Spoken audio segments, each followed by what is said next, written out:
ইয়াজুজ এবং মাজুজ এদের সম্পর্কে আল্লাহ রাব্বুল আলামিন কোরআনে কারীমের সূরা কাহাফে আলোচনা করেছেন।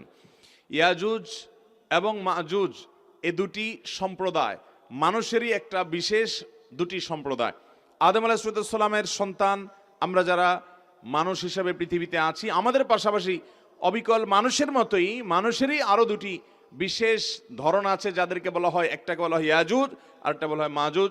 এটা আদম আলাইহিস সালামের বংশেরই তিনটা ধারা বলতে পারেন। একটা হলো এই সাধারণ মানুষ, আর একটা হলো ইয়াজুজ এবং মাজুজ। তারাও মানুষেরই দুটি ধরন। এই ইয়াজুজ মাজুজ তাদের সংখ্যা সাধারণ মানুষের তুলনায় অনেক বেশি, এবং এই মানুষগুলো ইয়াজুজ মাজুজ তারা সাধারণ মানুষের উপরে জুলুম নিপীড়ন, তাদের অনেক শক্তি সামর্থ্য আছে, তারা যা খুশি তা করার মতো ওইরকম দৈহিক শক্তি আল্লাহ তাদেরকে দিয়ে রেখেছেন। তারা জুলুম নিপীড়ন করত। জুলকারনাইন নামক একজন শাসক ছিলেন,